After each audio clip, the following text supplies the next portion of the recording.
It was the death of a legend and a mass pilfering of technology.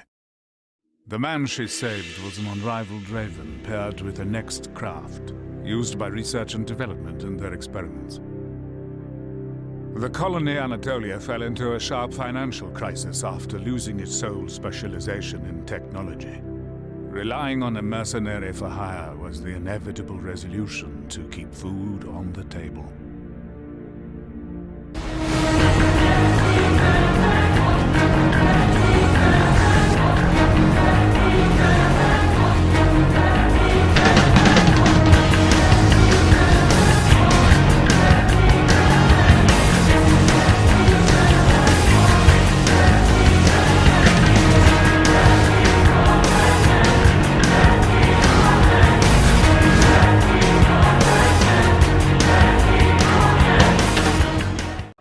Hello everyone, you join us back in the 12th installment of Armored Core August, that being Armored Core 4 for the PS3 and Xbox 360, the next generation iteration of the series. Before we dive in, let me once again thank HaloOwl for his lovely artwork, and also I ask y'all to support the content however y'all like. Now let's begin with the story and development, shall we?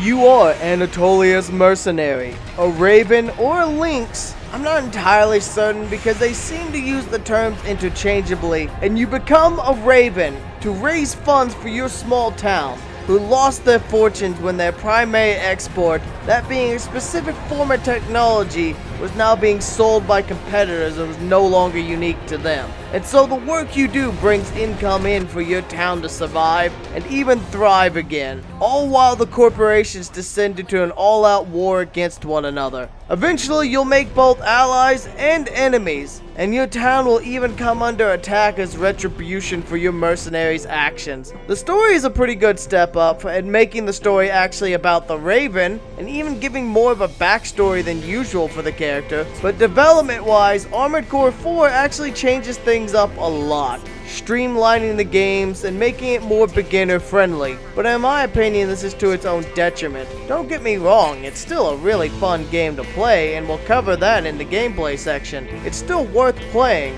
but I will say I do prefer what came before. Armored Core 4 was actually released in 2006, the same year as the American release of Last Raven, which may be part of the reason I feel such disappointment, as that's one of my favorite Armored Cores, to then go to this dumbed down version. Now let's discuss that in more detail, shall we?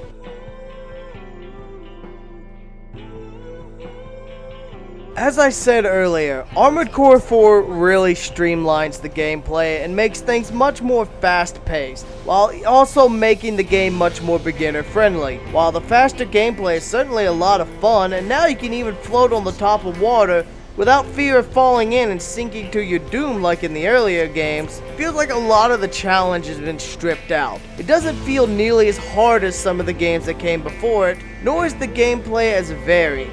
Almost every single one of the missions is seek and destroy, fight this Armored Core in a one-on-one fight. It's still a hell of a lot of fun, but the difficulty I crave just doesn't feel there as often. Hell, even the final boss only took me 2 tries. Master Arena, for example, took me around a dozen attempts to learn 9 Ball's movements and how to beat his ass down. And this streamlining and stripping doesn't just apply to the general gameplay, it even applies to your custom emblem. Now you cannot even make your own emblem from scratch, but you have to use around 15 layers, and on each layer you choose an image, stretch it, scale it, change parts of its colors to pre-chosen colors. The customization has been stripped from this game, where you used to be able to completely craft your emblem, pixel by pixel, to be whatever you wanted it to be. This customization also applies to your mech itself, as there's a lot less part variety than there was in the earlier Armored Cores. I'm not sure the total part count, but there definitely seems to be less unique parts in most categories, but in one baffling change, there's now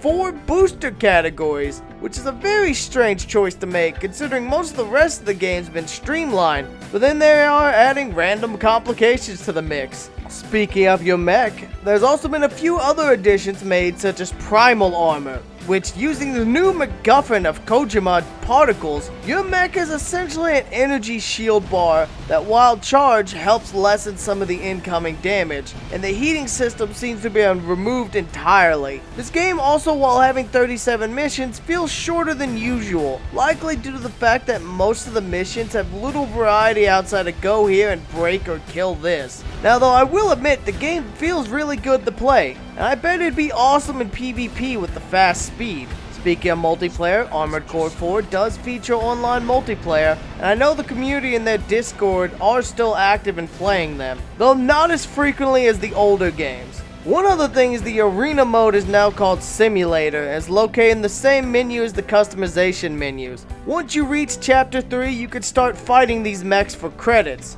as well as additional memory you can use to tune your mech and earn parts like you used to in the older games. While this is a neat addition, it and the multiplayer is somewhat held back due to the fact there's only 6 maps to play on, and 2 of these maps are featureless VR worlds. I will also say the shop system felt needlessly complicated, as instead of the shop being a separate tab like it's been for every other game in the series it's part of, it's now part of the mech customization screen, and I kept trying to find the shop when I finally realized I had to hover over a part instead and press select to buy the part if I wanted it, as the game will let you add it to your mech schematic without buying it, but it won't let you go back to the mission menu until you have a schematic loaded that doesn't have a shop part you don't own. Though it will let you fight in the simulator with it, which is a great way to test out a part perhaps, and see if it's to your liking before you purchase. Though you're in no danger if you just want to buy and sell it back, as items are back to like older Armored Core games where they sell for full price.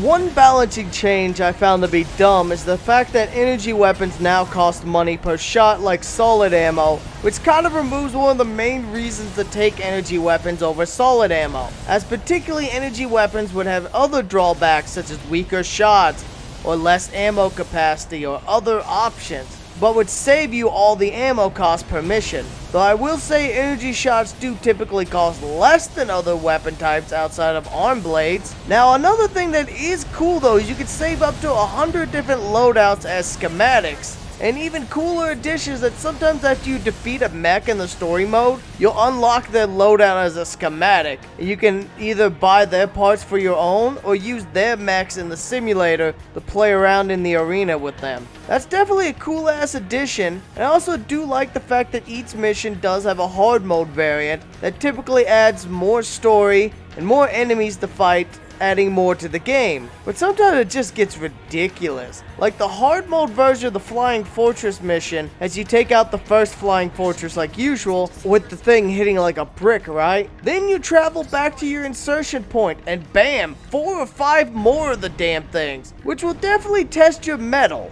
I almost forgot to even mention how boosting works in this game. As long as you're on the ground, your boost will mostly not drain power. Only once you take to the air and start zooming around up there, as well as using the new quick boost or the overboost, which will really drain power. Speaking of, the quick boost is a nice new feature added by this game that lets you quickly dodge out of the path of oncoming attacks and can be used in a variety of creative ways. And now the overboost, a staple feature since 2, uses the Kojima particles, aka that bar at the top, that primal armor bar. It'll drain that when you fire it off, as well as energy rapidly. I think this just about wraps up the gameplay, so let's cover how the game looks now then, shall we?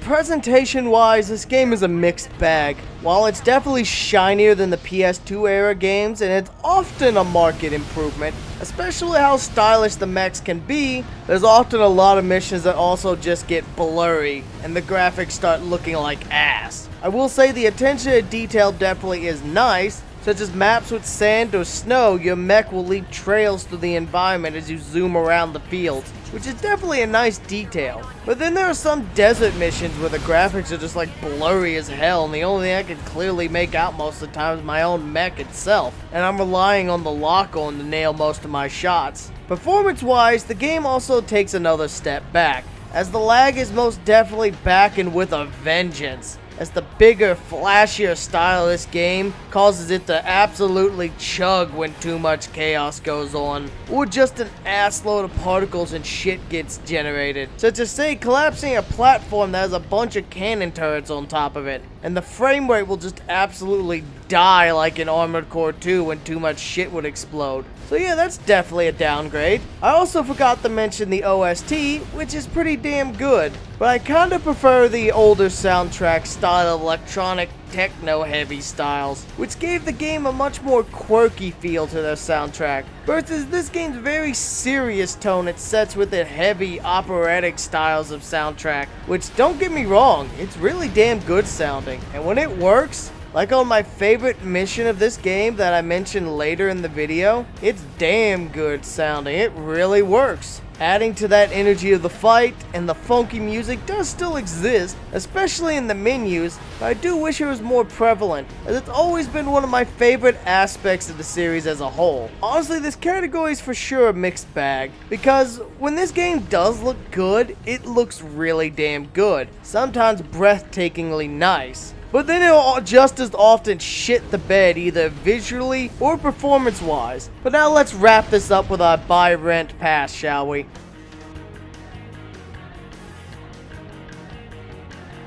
Overall, I do like this game. It was a lot of fun to play, and the fast-paced nature and with it being more beginner-friendly, coupled with its lower than average cost compared to the rest of the games, makes it a really easy point to jump into the series from, especially if you want to play on more modern hardware controls without emulation. But for someone like me who's played through all the older games, it feels like while fun and fast, you're missing out on a lot of the complexity and customization that made Armored Core unique compared to the other mecha series, as well as just making the games a lot easier to breeze through. And I think I restarted maybe 4 or 5 missions out of all 37, while in the older games I'd probably retry almost every mission, with the exception of the opening missions at least once or twice to learn them and get into the rhythm each game establishes. Now there is one mission though that I really like, where you're fighting 3 super deadly Nexus prototype mechs that fly around the arena like angels, posing with their swords before they come in for the kill. It's a constant cat and mouse game of dodging and running from them, while also getting your licks in where you can. That mission was a hell of a blast, and I only wish every mission could be that tense and high stakes. So yeah, Armored Core 4 is really a mixed bag for me. Quite a bit of fun, but definitely not perfect. But unlike Ninebreaker, it's not offensively dull either. It's still quite an enjoyable experience, and the Xbox version is the cheapest version out there at $19 loose and $35 complete. So it's definitely an accessible experience for those wanting it. Overall, it's not a bad game to get into the series. Just keep in mind that it is somewhat lacking compared to the earlier entries such as Last Raven or 3. I think this just about wraps up the review. So before I go, I'd once again like to shout out my brobot Halo for his damn fine artwork. Really loving the amazing work so far, man. And I'd also like to thank each and every member seen on the screen for y'all's financial support. It's been a real help, especially during the last month while I've been looking for a new job. I'd also like to thank each of y'all for watching these videos and supporting them however y'all can. This has been Core, and I'll see you in the 13th and penultimate entry of Armored Core August, being For Answer, Armored Core 4's only expansion.